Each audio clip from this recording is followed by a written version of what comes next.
जय श्री कृष्णा। आइए सुनते हैं मोहिनी एकादशी की यह कथा। अर्जुन ने संयम और श्रद्धा से युक्त कथा को सुनकर श्री कृष्ण से कहा, हे मधुसूदन, बैसाख माह की शुक्ल पक्ष की एकादशी का क्या नाम है तथा उसके उपवास को करने का क्या विधान है? कृपा कर यह सब मुझे विस्तार पूर्वक बताइए। श्री कृष्ण ने कहा, हे अर्जुन, मैं एक पौराणिक कथा सुनाता हूँ जिसे महर्षि वशिष्ठ जी ने श्री रामचंद्र जी से कहा था। उसे मैं तुमसे कहता हूँ, ध्यान पूर्वक श्रवण करो। एक बार की बात है, श्री रामचंद्र जी महर्षि वशिष्ठ से कहे, हे गुरु श्रेष्ठ, मैंने जनक नंदिनी सीता जी के वियोग में बहुत कष्ट भोगे हैं, अतः मेरे कष्टों का नाश किस प्रकार होगा? आप मुझे कोई ऐसा व्रत बताने की कृपा करें जिससे मेरे सभी पाप और कष्ट नष्ट हो जाएं। महर्षि वशिष्ठ ने कहा, हे श्री राम, आपने बहुत उत्तम प्रश्न किया है। आपकी बुद्धि अत्यंत कुशाग्र और पवित्र है। आपके नाम के स्मरण मात्र से ही मनुष्य पवित्र हो जाता है। आपने लोकहित में यह बड़ा ही उत्तम प्रश्न किया है।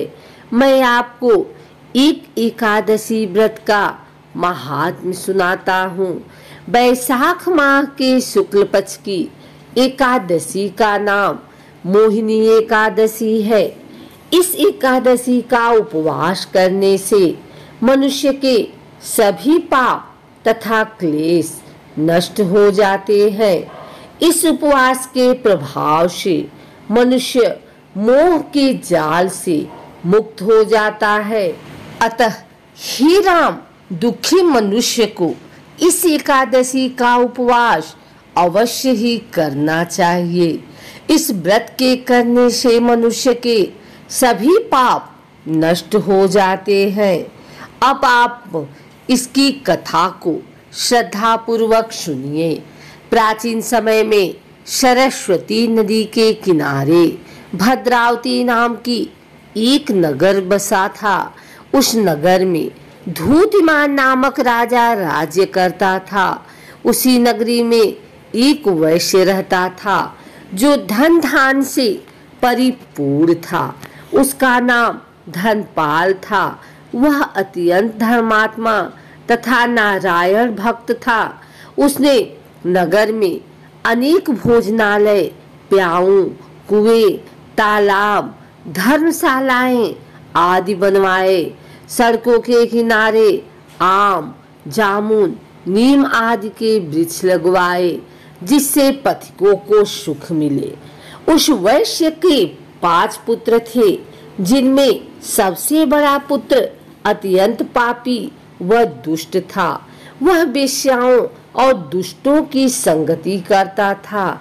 इससे जो समय बचता था उसे वह जुआ खेलने में व्यतीत करता था। वह बड़ा ही अधम था और देवता, पितृ आदि किसी को भी नहीं मानता था। अपने पिता का अधिकांश धन वह बुरे व्यसनों में ही उड़ाया करता था। मांस का भक्षण करना उसका नित्य कर्म था। जब काफी समझाने बुझाने पर भी वह सीधे रास्ते पर नहीं आया तो दुखी होकर उसके पिता, भाइयों तथा कुटुंबियों ने उसे घर से निकाल दिया और उसकी निंदा करने लगे। घर से निकलने के बाद वह अपने आभूषणों तथा वस्त्रों को बेच कर अपना गुजारा करने लगा। धन नष्ट हो जाने पर वेश्याओं तथा उसके दुष्ट साथियों ने भी उसका साथ छोड़ दिया।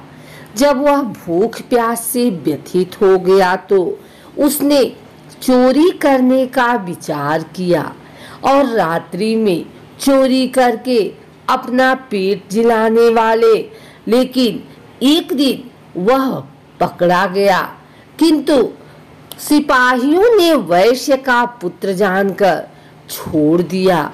जब वह दूसरी बार पुनः पकड़ा गया तब सिपाहियों ने उसका कोई लिहाज नहीं किया और राजा के सामने प्रस्तुत करके उसे सारी बात बताई। तब राजा ने उसे कारागार में डलवा दिया।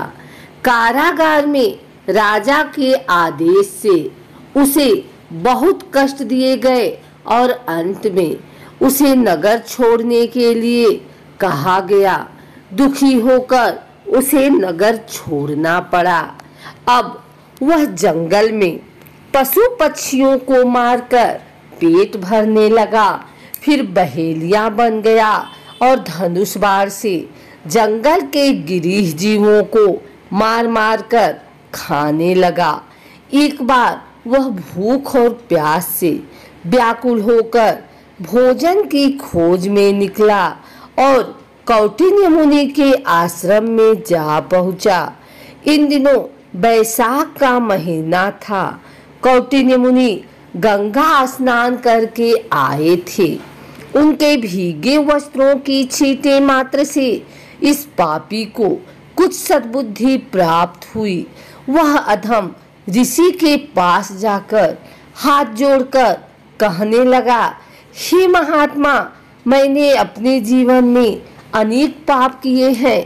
कृपा कर आप उन पापों से छूटने का कोई साधारण और बिना धन का उपाय बतलाइए। ऋषि ने कहा, तू ध्यान देकर सुन। बैसाख माह की शुक्ल पक्ष की एकादशी का व्रत कर। इस एकादशी का नाम मोहिनी है। इसका उपवास करने से तेरे सभी पाप नष्ट हो जाएंगे।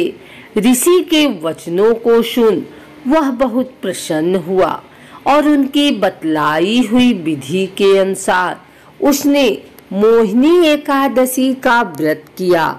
हे श्री राम, इस व्रत के प्रभाव से उसके सभी पाप नष्ट हो गए और अंत में वह गरुड़ पर सवार हो विष्णु लोक को चला गया।